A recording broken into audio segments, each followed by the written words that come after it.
Scentland, the land of scent. Good evening, Chris back with another review today. And I was looking at my collection of around 160 bottles, and I thought to myself, you know, look at that, there are a few rare ones in there.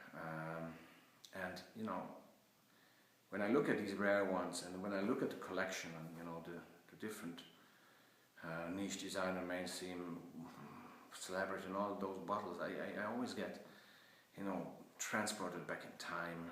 I start to play, I start to, you know, imagine, my mind starts to wander, and memories come up, and I start to get, you know, creative about what I want to do, you know, what I want to review, how I want to, you know, my next review to look like. And I looked at the few bottles that I have, which are extremely rare, and there's something special about each of them.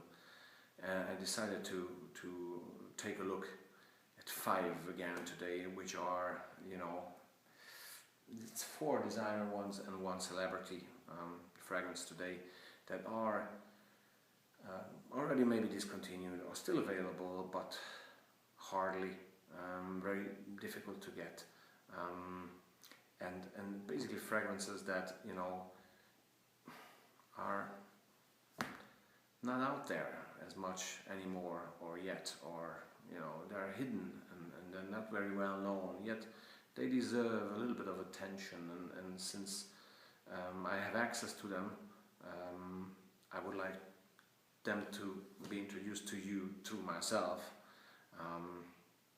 So I've chosen 5 extremely rare fragrances to introduce to you, and I don't want to go into necessarily into all the notes, breakdowns and all that, just give you the vibe and the feeling, a little bit, a story about, you know, each of them. And the first one I'm going to take a look at has a special story to me, and it's a special one as well. Look at the bottle, I love the bottle. Sorry, the box. The bottle as well. Sport de Katana. Look at this beauty, I mean, look at the color of the juice. It's a flanker to the original Paco Rabanne from '73. This year, the year of this one is 1986, and Rosando Mathieu, or Mathieu Rosando, has been the nose, if I'm not mistaken. This is to me springtime in a bottle. I remember this, I had this refreshing towel from Alitalia back in 1990, in spring of 1990, and I smelled it, and I got, you know, it got burned into my brain, and when I got the bottle, I was transported back in time immediately, and I had to have a full, this is a full bottle that I keep away from sun, away from light, away from everything, you know, it's in a safe place for it to remain like this. The color is still the same like the original one. I have a backup, but this is a backup bottle. I have one that I use, and I love the box as well. The whole presentation is just pure energetic springtime, and it's nothing like today's sport fragrances. This is an aromatic, masculine, yet citrusy wonder, with great longevity and very good personality. Brilliant fragrance. Sport de Paco Rabanne, 1986. I can only recommend this baby. You know, it's so brilliant. Really springtime in a bottle for a man. That's it, you know, you don't need to explain, you gotta smell it. If you can get your hands on it, do it. We were talking about 1990 there, right? It was a great year. Some of you may have been born in 1990. Maybe the purpose of such a review is, especially when I'm looking at fragrances like almost unavailable and old,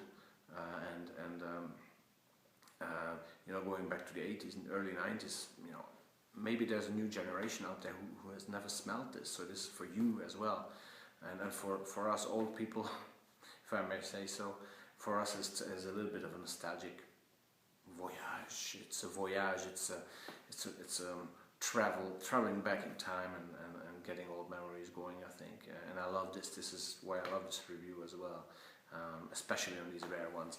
Next one, 1990 is the year. To start is the house, and it's called Action Uomo Spice Bomb. I have a friend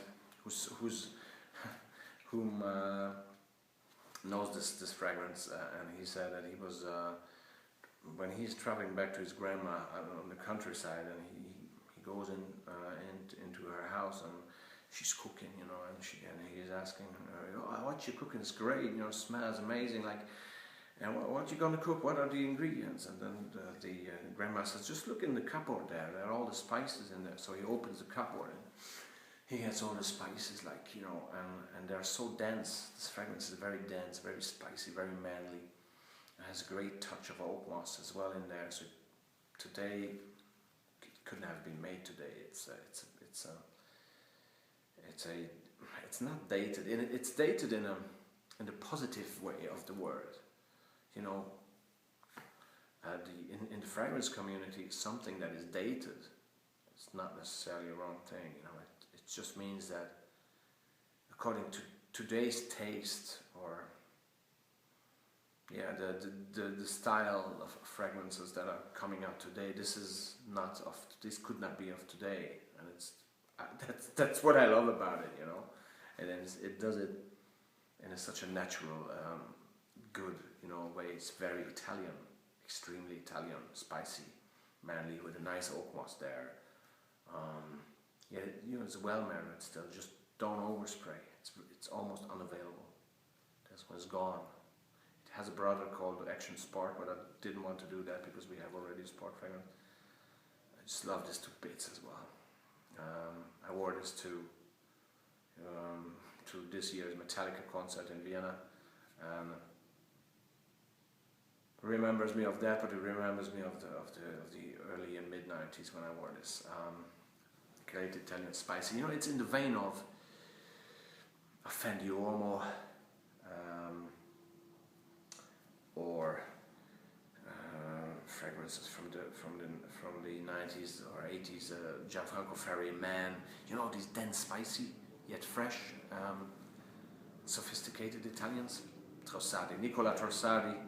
The late Nicola Trossardi was behind, or was heading Trossardi at the time when this came out.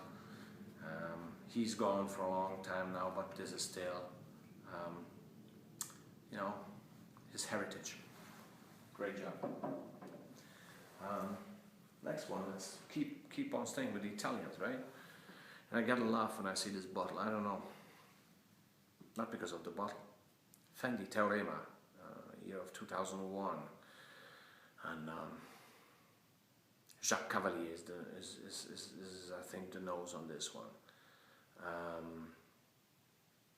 and it's just, you know, it's 21st century thing. What you smell? Green. It's as green as it is, as green as anything. It's as green as. Let me show you how green it is. So. Behind us we have a snooker table here, so it's as green as bloody that. You know, this is as green as that. It is green, like a greenery shines through the bottle there. It's as green as it is there, right? So, sorry for the little improvisation there, but I'm back. So it's extremely green. It's that dense green. And you're planting the flowers into this pot with earth, and you put some water on top, and then you dig with your hands, and you smell, and the water evaporates as well. It's that sort of green, very natural green. A slight synthetic touch. Okay, somebody said it's like pizza toppings. Not really, except if it's a really green pizza. This is just green. So extremely green that I've never smelled anything greener than this. And it's not an oak mossy or mossy green. No, it's just this very leafy, lush and just dense green, you know, and very vivid as well. It's a refreshing green, yet it's a bit too green sometimes. Very rarely available, very rare stuff. Didn't have success. I wonder why. I mean, it's clear it's too green. It's so green. Amazing. Really awakes your fantasy. Like it's fragrance for a gardener. Amazing. You know that I'm a great fan of the house of Alain Delon.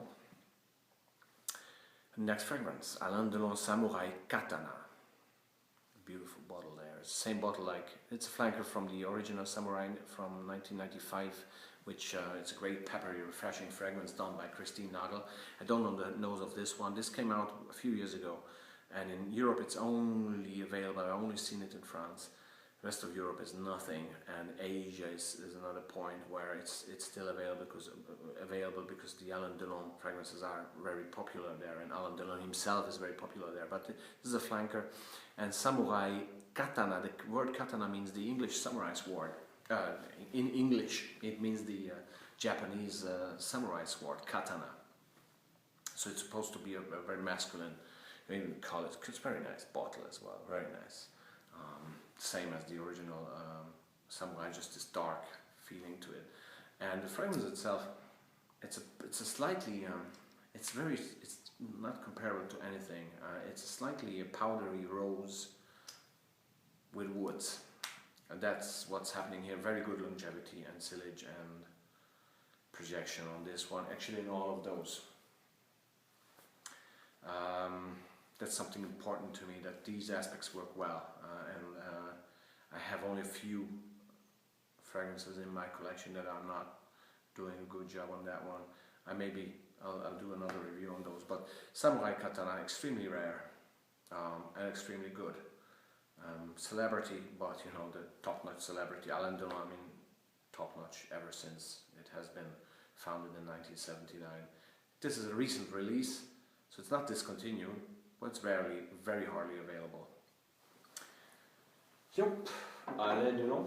And the last one is my favorite one, actually one of my favorite fragrances of all times. And what I regret about it is that I only have a very small bottle. It's very difficult to get. It is, again, Italian.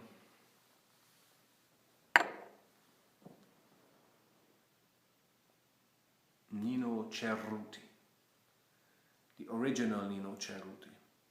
This is a splash, 25ml splash bottle, and the fragrance is from the year 1979. It was a difficult year in my family, the year, but this fragrance is, there's only one fragrance that I could compare to it, which is Givenchy's Insensé from 1993. They share the same, you know, they're along the same vein, they share the same characteristics, yet to me Insensé is a bit more dense and this is a bit more soapy, you know, but this is such a pure class. I mean, Italian designer scents in the 70s and in the 80s. You got Fendi Uomo, you got Versace L'Homme, you got the 1984 Giorgio Armani as well. There's so many extremely, even Benetton. I mean, there were amazing fragrances in this one as well. It's just soapy, but very well done soapy, flowery, fresh, gentlemanly, bit mossy. Perfect, especially all year round. Forget season. Well, season, forget age. You got to be above 30. But other than that, if I would be able to get my hands on regularly on larger bottles of this would be my signature. Or this would be in my signature rotation, let's say, you know, in the top 3, let's say. Out of this world, this thing. So beautiful. It's just, and it's extremely rare. I was able to get this, you know, and it's very difficult to find. Very difficult. Long discontinued. Nino Cerruti, the original from 1979. There was one before, I think, before this, from the house of Nino Cerruti, but this is just the best flowery, fresh, aromatic, soapy men's fragrance I have smelled so far. That's a statement now. So these are my top Well, these are my selected 5 for today. I may be back with such a review on rare fragrances because I have a few more that are maybe good to review and interesting to review, and for me it's a great feeling to review them as well, because I'm totally excited about, you know, traveling in time within only 15 minutes. I've been all over the place, but it was a pleasure. Thanks for your attention, and I'll be back with more. Thank you and have a great night.